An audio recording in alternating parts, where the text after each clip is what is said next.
Hello student, जैसा कि आपको पता है हमने डीएसएसबी, टीजीटी, पीजीटी हिंदी की तैयारी को शुरू किया है, जिसमें मैं आपको डेली एक क्लास हिंदी साहित्य की और एक हिंदी व्याकरण की करवाती हूँ। हिंदी व्याकरण में सिर्फ हम शब्दावली को पढ़ेंगे, उसकी भी 3 क्लासें हो चुकी हैं और हिंदी साहित्य की हमारी 4 क्लासें हो चुकी हैं।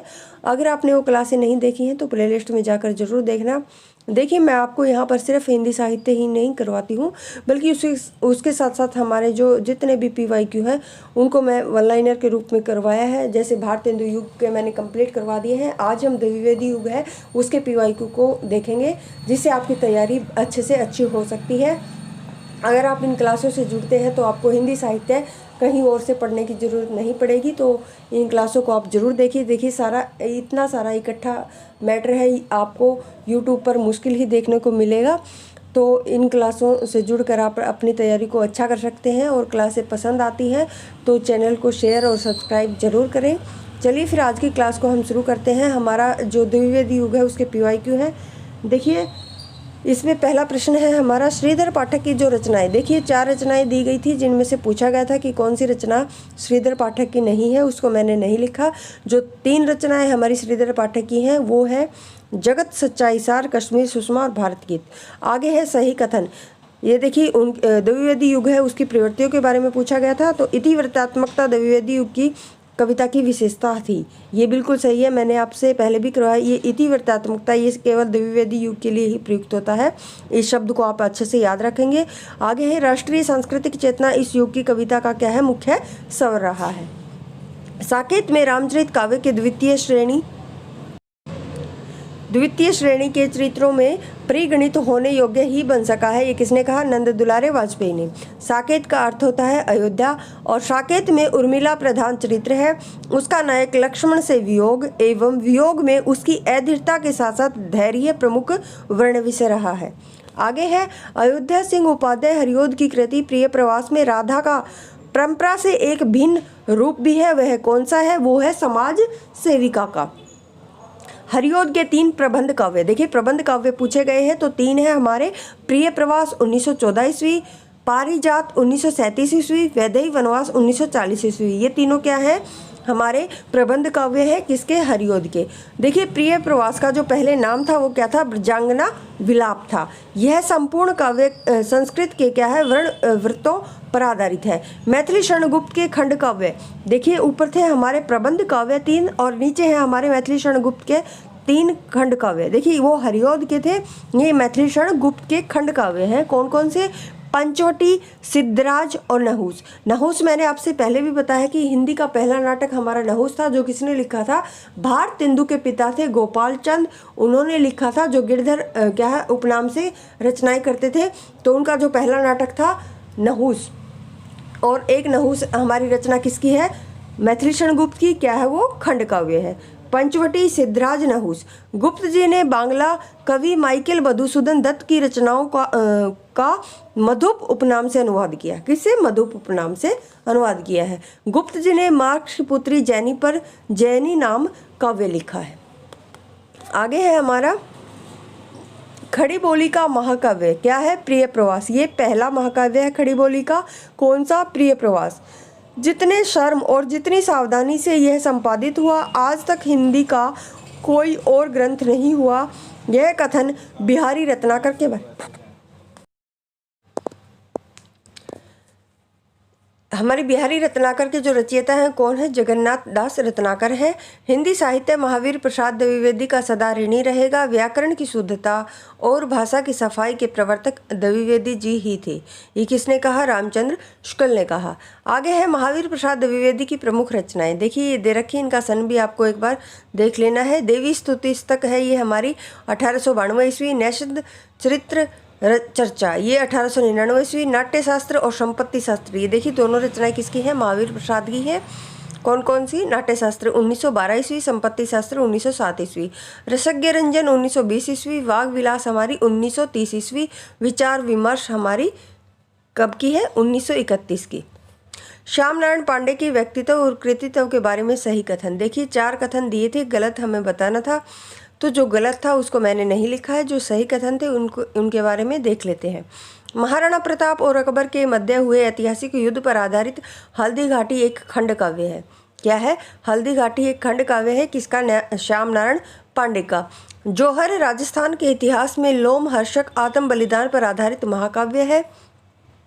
उन्होंने आधुनिक युग में वीर काव्य परंपरा को खड़ी बोली में प्रतिष्ठित किया। किन्होंने? श्याम नारायण पांडे ने। तो ये हमारे तीनों ही कथन सही हैं। आगे दे रखा है हल्दी घाटी, जौहर एवं शिवाजी, ये तीनों श्याम नारायण पांडे कृत क्या है? महाकाव्य श्रेणी की रचनाएं हैं। उन्होंने आधुनिक युग में वीर काव्य की परंपरा को खड़ी बोली में प्रतिष्ठित किया है। आगे है द्विवेदी युग की। देखिए विशेषताएं दे रखी है, 4 दे रखी थी, उनमें से 3 मैंने लिखी हैं, जो गलत थी वो मैंने नहीं लिखी है। तो क्या थी द्विवेदी युग की जो विशेषताएं हैं? प्रबंध, मुक्तक, प्रगीत प्रभृति सभी काव्य रूपों का प्रचलन था।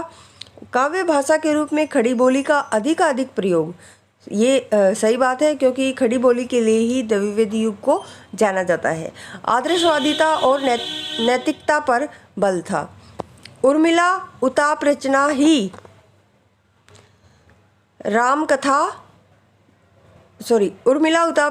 रामकथा के रूप में परिवर्धित होकर साकेत के नाम से प्रकाशित की गई। आगे है उर्मिला, यशोधरा, विष्णुप्रिया आदि इनकी अपूर्व चरित्र सृष्टियां हैं। पंचवटी का कथानक शूर्पणखा प्रसंग पर आधारित है। और पंचवटी क्या है? खंड काव्य। किसकी रचना है? मैथिली शरण गुप्त की रचना है। आगे है गुप्त जी ने महावीर प्रसाद को अपना साहित्यिक गुरु माना है। किसको? महावीर प्रसाद को। किसने? गुप्त जी ने।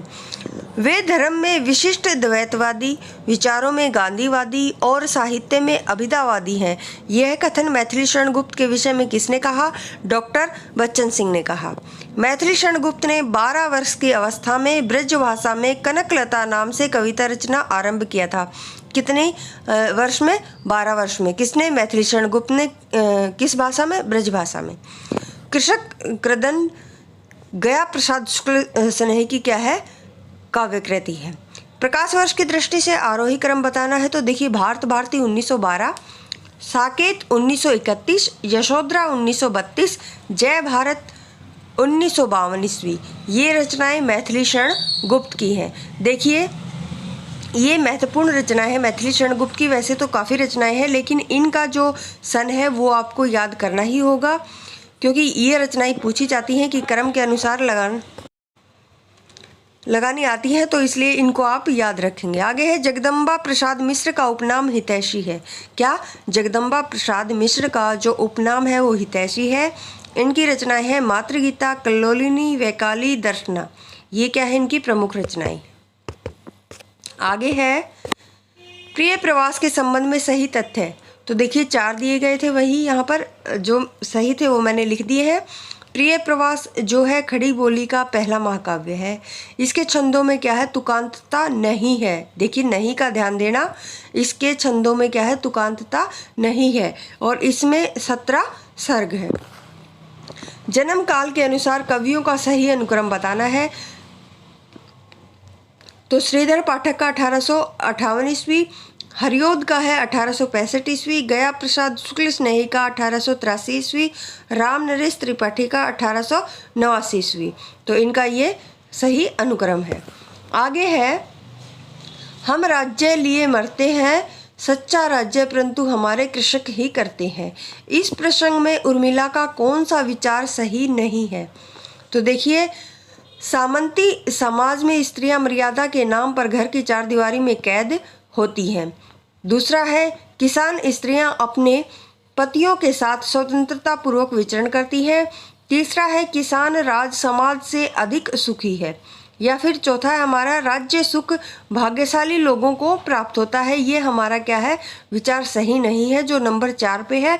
बाकी तीनों हमारे क्या है? सही है। आगे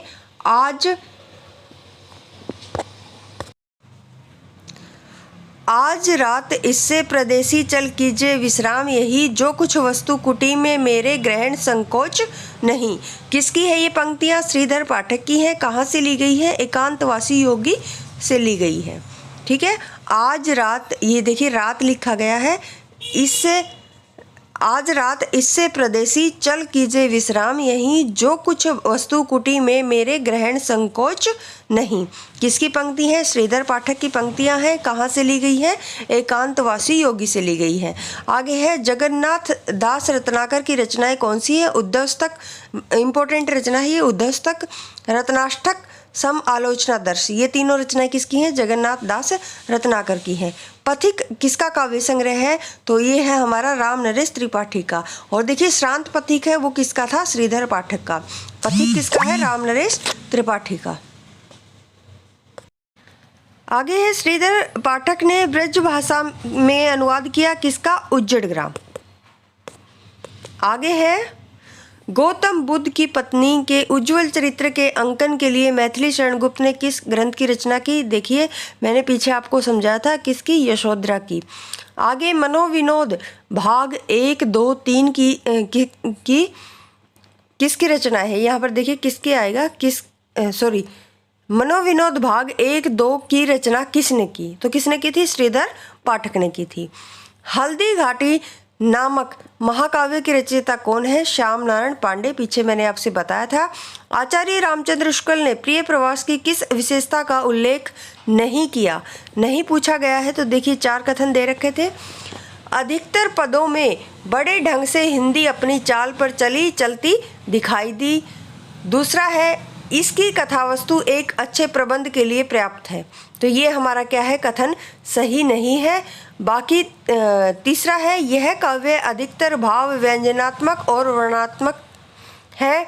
हिंदी को है था, किया, दिया ऐसी 2 एक क्रियाओं के भीतर ही सिमट कर रह जाना पड़ा। तो ये हमारा आचार्य रामचंद्र शुक्ल ने प्रिय प्रवास के बारे में बताया है। तो ऑप्शन नंबर 2 हमारा सही नहीं है, बाकी तीनों सही है।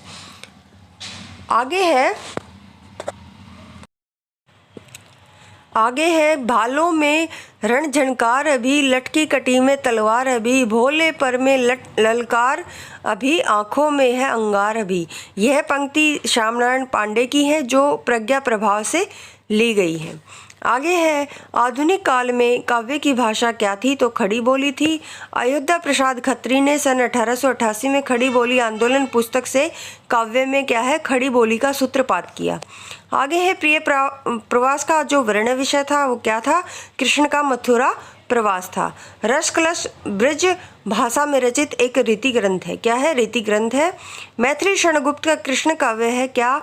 द्वापर। और इसमें कितने? 16 खंड है और इसका जो समय है 1936 ईस्वी है। आगे है द्वापर के अंतिम खंड है वो कौन सा? सुदामा बाद में जोड़ा गया था। दिवस का अवसान समीप था, गगन था कुछ लोहित हो चला। यह प्रकृति चित्रण किस महाकाव्य से है? तो प्रिय प्रवास। आगे है पारिजात महाकाव्य किसका है? हरिओद का है। कुणाल गीत के रचयिता कौन है? मैथिली शरण गुप्त। मैथिली शरण गुप्त ने किस ग्रंथ में लक्ष्मण की पत्नी उर्मिला का सुंदर चरित्र वर्णन किया है? तो साकेत में। रचनाओं का सही अनुक्रम बताना है, कालक्रम बताना है तो कालक्रम देखिए रंग में भंग 1909, भारत भारती 1912, पंचवटी 1925, साकेत 1931। देखिए वैसे तो गुप्त जी की काफ़ी रचनाएं हैं लेकिन ये 4-5 रचनाएं ऐसी हैं जो बार बार पूछी जाती हैं तो इनका सन आपको याद करना होगा, इसलिए आप इनका सन याद रखेंगे। आगे है द्विवेदी युग के किस कवि ने अपना काव्य ब्रज भाषा में लिखा? तो देखिए जगन्नाथ दास रत्नाकर एक ऐसे कवि थे जिन्होंने क्या है अपना काव्य ब्रज भाषा में लिखा। वैसे तो द्विवेदी युग में खड़ी बोली में क्या है रचनाएं की गई थी लेकिन इन्होंने ब्रज भाषा में की थी। साकेत का मुख्य उद्देश्य था क्या? उर्मिला को महत्व देना। चीरगांव झांसी किसका जन्म स्थान है? तो देखिए मैथिली शरण गुप्त का है। आगे है हम कौन थे, क्या हो गए और क्या होंगे अभी, आओ विचारें आज मिलकर ये समस्याएं सभी। किसकी पंक्तियां हैं ये? मैथिली शरण गुप्त की। कहाँ से ली गई है? भारत भारती रचना से ली गई है। खड़ी बोली का आविष्कार किया महावीर प्रसाद द्विवेदी ने। किसने? महावीर प्रसाद द्विवेदी ने। सम आलोचना दर्श के जो शीर्षक है सम आलोचना दर्श शीर्षक से एसे ऑन क्रिटिसिज्म का अनुवाद किसने किया? तो जगन्नाथ दास रत्नाकर ने किया। श्रीधर की रचनाएं हैं देखिए कौन कौन सी? यहाँ पर भी 4 रचनाएं दी गई थी और जो हमारी चौथी थी वो गलत थी, इसलिए मैंने उसको नहीं लिखा। तो बाल विधवा, जॉर्ज वंदना, भारत उत्थान, ये तीनों रचनाएं श्रीधर पाठक की हैं। आगे है रचनाएं और रचनाकार दे रखे हैं, तो इनको मिलाना था तो मैंने सीधे ही इनको लिख दिया है। वीर पंचरत्न है, ये हमारी लाला भगवान दीन की है। उल्हाना पंचक अमीर अली मीर की है। मातृवंदना गिरिधर शर्मा नवरत्न की है। कानन कुसुम मुकुटधर पांडे की है। आगे देखिए रचनाकार महाकाव्य और सर्ग दे रखे हैं। हरियोद की के 3 महाकाव्य हैं। क्या है? 3 महाकाव्य कौन कौन से? प्रिय प्रवास, पारिजात, वैदेही वनवास, ये तीनों हरियोद के क्या है? महाकाव्य हैं। और प्रिय प्रवास में 17 सर्ग हैं और पारिजात में 15, वैदेही वनवास में 18। मैथिली शरणगुप्त का जो महाकाव्य है वो कौन सा है? साकेत, और इसमें कितने सर्ग हैं? 12। जयशंकर प्रसाद, ये हमारे छायावादी कवि है, इनका एक महाकाव्य है कामायनी, इसमें कितने सर्ग हैं? 15 सर्ग हैं, तो इनको आप याद रखेंगे। आगे प्रेम स्तक रचना किसकी है? तो देखिए वियोगी हरि की, और इनका जो असली नाम था वो क्या था? हरि प्रसाद द्विवेदी था। नूरजहां प्रबंध काव्य के रचयिता कौन है? तो देखिए गुरु भक्त है। नूरजहां एक प्रबंध काव्य है, इसको भी याद रखेंगे, और किसका है? गुरु भक्त सिंह का। श्रीधर पाठक की रचनाओं का सही अनुक्रम बताना है, तो देखिए एकांतवासी योगी 1886, उज्जड़ ग्राम 1889 ईस्वी, श्रांत पथिक 1909, सांध्याटन 1918 ईस्वी। त्रिशूल उपनाम किसका है? तो देखिए गया प्रसाद शुक्ल स्नेही का नाम क्या है? त्रिशूल है। ब्रज कोकिल के नाम प्रसिद्ध हैं कौन कौन से? ब्रज कोकिल के नाम से प्रसिद्ध कौन है? तो सत्यनारायण कविरत्न है। ब्रज कोकिल के नाम से सत्यनारायण कविरत्न प्रसिद्ध है। उद्धव स्तक, देखिए मैंने आपसे पीछे भी बताया था, उद्धव स्तक है, ये इंपॉर्टेंट रचना है। इसमें 116 छंद है और इसके जो रचनाकार हैं कौन है? जगन्नाथ दास रत्नाकर हैं। आचार्य रामचंद्र शुक्ल के अनुसार स्वच्छंदतावाद के प्रवर्तक कौन है? तो देखिए ये हमारे श्रीधर पाठक क्या है? स्वच्छंदतावाद के प्रवर्तक हैं आचार्य रामचंद्र शुक्ल के अनुसार। उद्धव स्तक देखिए किस भाषा में है? ब्रज भाषा में, और किसकी रचना है? जगन्नाथ दास रत्नाकर की रचना है। भ्रमरदूत और प्रेम कली किसकी है? सत्यनारायण कविरत्न की रचना है। वह हृदय नहीं है पत्थर है जिसमें स्वदेश का प्यार नहीं, किसकी पंक्तियां हैं? गया प्रसाद शुक्ल स्नेही की पंक्तियां हैं। ये पंक्तियां हमने कई बार सुन रखी होंगी। आगे है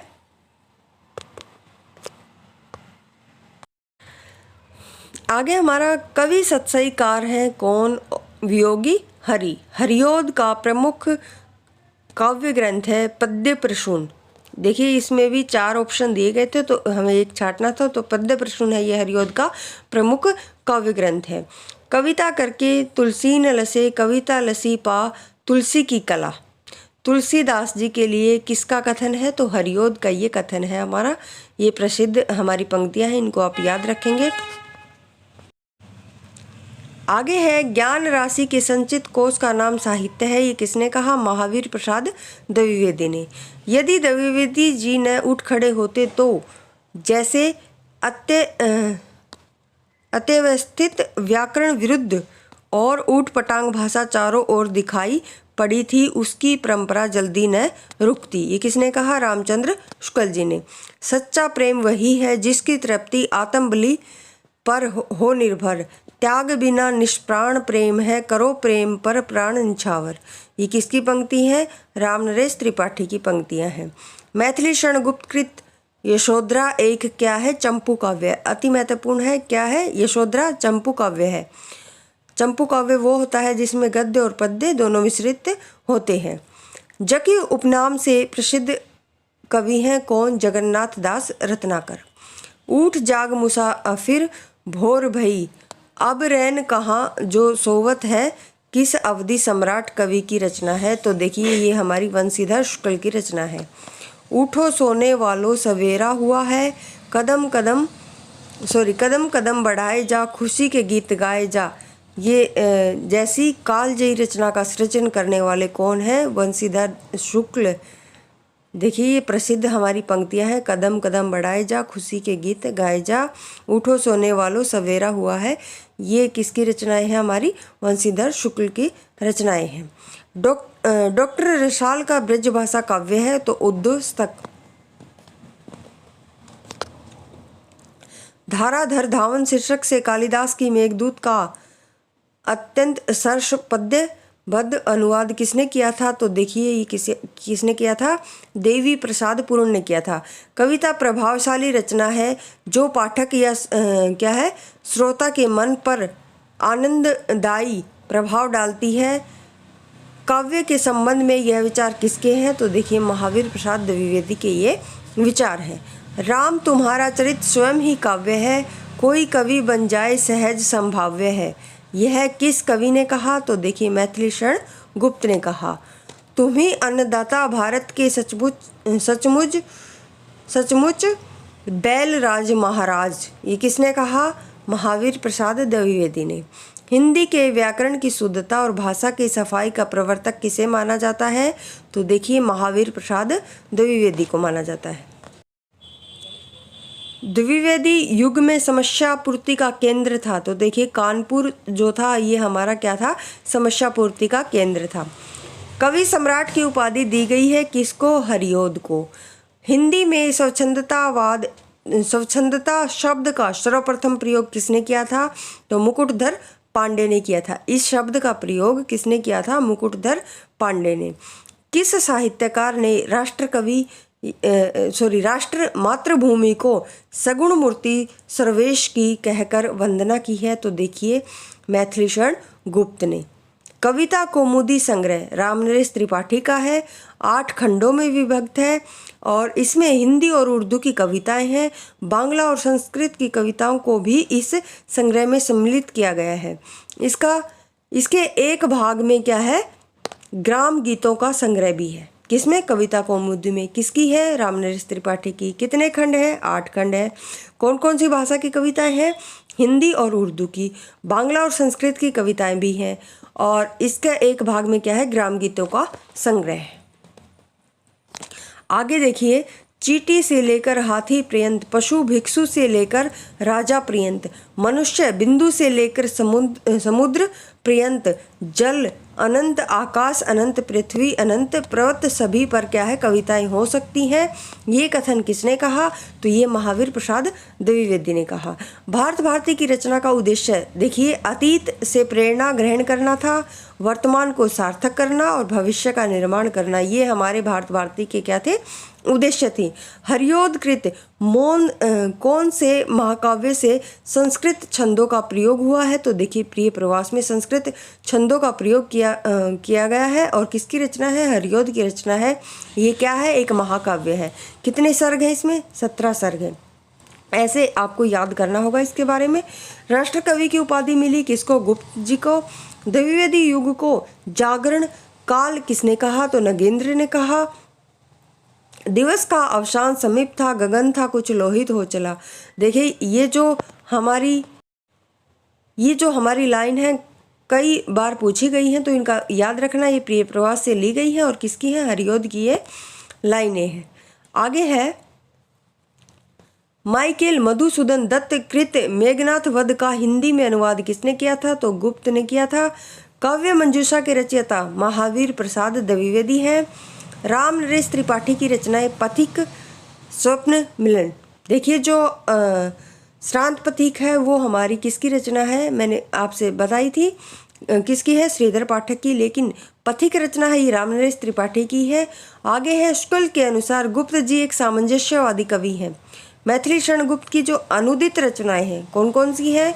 मेघनाथ वध, प्लासी का युद्ध, वृत्र संगार। ये इनकी कैसी अनुदित रचनाएं हैं मैथिली शरण गुप्त की।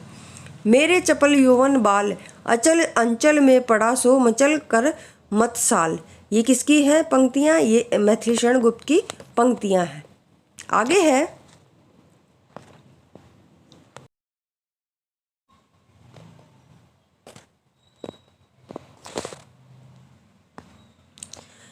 मधुप उपनाम से काव्य अनुवाद करने वाले कौन? मैथिली शरण गुप्त। राम तुम मानव हो ईश्वर नहीं हो क्या, विश्व में रमे हुए नहीं सभी कहीं हो क्या, तब मैं निरीश्वर हूँ ईश्वर क्षमा करे, तुम न रमो तो मन तुम में क्या है रमा करे। ये किसकी पंक्ति है? गुप्त जी की पंक्तियां हैं। कहाँ से ली गई है? साकेत से ली गई है। भारत भारती के विषय में सही कथन बताना है। तो देखिए इसकी रचना मुशद्दे मुद्दों जजे इस्लाम की प्रेरणा से हुई, ये सही कथन है। गुप्त जी भारत दर्पण के लेखक ब्रजमोहन दत्तात्रेय कैफी से क्या है प्रभावित थे, ये भी सही है हमारा। अच्छी हिंदी बस एक ही व्यक्ति लिखता था, ये किसके बारे में किसने कहा, तो देखिए महावीर प्रसाद द्विवेदी ने बाल मुकुंद के बारे में ये क्या है पंक्ति लिखी है। आगे द्विवेदी युग की प्रवृत्तियां, समाज सुधार, इतिवृत्तात्मकता। देखिए इतिवृत्तात्मकता को तो आप भूलना ही नहीं, ये द्विवेदी युग की क्या है विशेषता है। विष्णुप्रिया, सिद्धराज, साकेत और जय भारत ये खंड काव्य हैं किसके, मैथिली शरण गुप्त के। ये देखिए चारों ही क्या है खंड काव्य, विष्णुप्रिया, सिद्धराज, साकेत और जय भारत, ये क्या है खंड काव्य गुप्त के। ऋतु संहार के रचयिता श्रीधर पाठक। आगे गया प्रसाद, आगे है गया प्रसाद शुक्ल स्नेही की जो रचनाएं हैं, देखिए प्रेम पचीसी, कुसुमांजलि और कृषक कृदंत। आगे है द्विवेदी का नामकरण महावीर प्रसाद द्विवेदी के नाम पर हुआ। जगत सच्चाई सार के रचयिता श्रीधर पाठक हैं। स्वच्छंदतावाद का कवि कौन है, श्रीधर पाठक है। आगे है भारतेंदु, प्रगेंदु, साहित्य सुधाकर, कविता कामिनी कांत की उपाधियां किस कवि को दी गई हैं, तो देखिए नाथूराम शर्मा शंकर को दी गई हैं। क्या, भारतेंदु प्रगेंदु, साहित्य सुधाकर, कविता कामिनी कांत। गुप्त जी महाभारत की जो महाभारत से संबंधित रचनाएं हैं कौन कौन सी हैं, तो देखिए वन वैभव, वक संगार, श्रयेंद्री। कौन कौन सी, वन वैभव, वक संगार, श्रयेंद्री, ये किसकी रचनाएं हैं, मैथिली शरण गुप्त की रचनाएं हैं। किससे संबंधित है, महाभारत से संबंधित है। हरियोधकृत काव्य उपवन का प्रकाशन वर्ष है 1909 ईस्वी। किसके साहित्य को हम सरस्वती और इंदु में प्रयोगात्मक रूप से देखते हैं, वही उस साहित्य का असली रूप है। ये किसने कहा, तो ये कहा था हमारा किसके बारे में, द्विवेदी युग के बारे में कहा गया है। विख्यात जीवन व्रत हमारा लोकहित एकांत था, आत्मा अमर है, देह नश्वर है, यह अटल सिद्धांत था। भारत भारती, और किसके है भारत भारती रचना, गुप्त जी की। गुप्त ने इतिहास के उपेक्षित नारी पात्र को निम्न पुस्तक से प्रतिष्ठित किया है, तो ये किसमें, साकेत में। द्विवेदी युग का अन्य नाम जागरण सुधार काल, और किसने दिया, नगेंद्र ने दिया था। द्विवेदी युगीन साहित्य में किस प्रवृत्ति की प्रमुखता नहीं थी, तो देखिए काव्यात्मकता है, इसकी प्रमुखता नहीं थी। गद्यात्मकता, वैचारिकता, इतिवृत्तात्मकता, ये तीनों ही क्या है प्रमुखता थी, लेकिन काव्यात्मकता ये द्विवेदी युग की प्रवृत्ति की प्रमुखता नहीं थी। राजपूती आन की कथा है रंग में भंग। देखिए मैंने जब आपसे करवाई थी तो बताया था इसमें राजपूती आन का वर्णन है, तो कौन सी है, रंग में भंग। आगे है साकेत की कथा का मुख्य संबंध किसके चरित्र के विकास से जुड़ा है, तो देखिए लक्ष्मण और उर्मिला का। गुप्त जी द्वारा रचित जयद्रथ वध एक खंड काव्य है। क्या है, खंड काव्य, इस बात को याद रखेंगे। आगे दे रखा है हमारा, द्विवेदी ने किस भाषा को कविता के सिंहासन से उतार कर खड़ी बोली को प्रतिष्ठित करने में काफ़ी योगदान दिया, तो देखिए ब्रज भाषा को क्या है सिंहासन से उतार कर उन्होंने खड़ी बोली को प्रतिष्ठित करने में काफ़ी योगदान दिया। आगे सूची 1 को सूची 2 से मिलाना था, तो देखिए सीधा ही मैंने लिख दिया है। प्रिय प्रवास किसकी, हरियोध की रचना। रंग में भंग गुप्त जी की रचना है, और मृत्युंजय राय देवी प्रसाद पूर्ण की। पथिक रामनरेश त्रिपाठी की रचना है। करते तुलसीदास भी कैसे मानसनाद, महावीर का यदि उन्हें मिलता नहीं प्रसाद, तो ये किसकी पंक्तियां हैं, गुप्त जी की। द्विवेदी युग का समय 1900 से 1918। द्विवेदी युग के सर्वश्रेष्ठ प्रगीतकार थे कौन, मुकुटधर पांडे। रसकलश किसकी रचना है, हरियोध की रचना है। मैथिली शरण गुप्त की प्रतिभा का विकास सर्वाधिक किस साहित्य रूप में देखने को मिलता है, तो देखिए प्रबंधकार के रूप में। गुप्त जी की कौन सी रचना नायिका प्रधान नहीं है, तो देखिए यशोधरा गौतम बुद्ध की पत्नी पर आधारित है। साकेत में उर्मिला और पंचवटी है, ये क्या है नायिका प्रधान नहीं है। विष्णुप्रिया में चैतन्य महाप्रभु की पत्नी का वर्णन किया गया है, तो ऑप्शन नंबर हमारा ये तीसरा है, ये सही नहीं है, बाकी तीनों हमारे सही हैं। साकेत महाकाव्य का सर्वाधिक मार्मिक सर्ग है कौन सा, 9वां सर्ग है। द्विवेदी युग में संपूर्णतः प्रतिनिधि कवि हैं कौन? मैथिली शरण गुप्त। रत्नाकर कृत गंगा अवतरण कौन से छंद में है? रोला छंद में लिखी गई है। भक्ति काल में गृहस्थ जीवन का जैसा सुंदर चित्रण सूरदास में मिलता है, वैसा ही आधुनिक काल के किस कवि में मिलता है? तो देखिए गुप्त जी में। आगे है, हिंदी भाषा के मानकीकरण की दृष्टि से कौन सा युग है वो सर्वाधिक महत्वपूर्ण युग था? तो देखिए द्विवेदी युग। किसान के रचनाकार कौन है? देखिए किसान एक रचना है किसकी? गुप्त की। मैथिली शरण गुप्त की रचना है। साकेत में कितने सर्ग हैं? 12 सर्ग हैं। क्षत्रिय उठो अब तो कुयश की कालिमा को मेट दो, निज देश को जीवन सहित तन मन धन भेंट दो, वैश्यो सुनो व्यापार सारा मिट चुका है देश का, सब धन विदेश हर रहे हैं, पार है क्या कलेश का। ये किसकी पंक्तियां हैं? गुप्त की पंक्तियां हैं। मैथिली शरण गुप्त की पंक्ति है हमारी ये। प्रिय की सुधी सी ये सरिताएं, ये कानन कांतार सुसज्जित, मैं तो नहीं किंतु है मेरा हृदय किसी प्रियतम से परिचित, जिसके प्रेम पत्र आते हैं प्राय सुख दुख संवाद सन्निहित। किसकी पंक्ति है ये? हमारी रामनरेश त्रिपाठी की। हिंदी के मानकीकृत स्वरूप पर सबसे पहले किसने विधिवत विचार किया था? तो विधिवत विचार करने वाले कौन थे? महावीर प्रसाद द्विवेदी। अधिकार खोकर बैठे रहना यह महा दुष्कर्म है, न्यायार्थ अपने बंधु को दंड देना धर्म है। किसकी पंक्ति है ये? जयद्रथ वध से ली गई है, मैथिली शरण गुप्त द्वारा लिखी गई है। हम कौन थे, क्या हो गए और क्या होंगे अभी, आओ विचारें आज मिलकर। ये समस्याएं सभी मैथिली शरण गुप्त की प्रसिद्ध पंक्तियां हैं, कई बार पूछी गई हैं, इनको याद रखेंगे। तो हमारे जो द्विवेदी युग के PYQ थे वो भी समाप्त हो गए। कल से हमारा छायावाद शुरू हो जाएगा। अगर आपको ये क्लासें पसंद आती हैं तो प्लीज़ चैनल को शेयर, सब्सक्राइब और वीडियो को लाइक ज़रूर करें।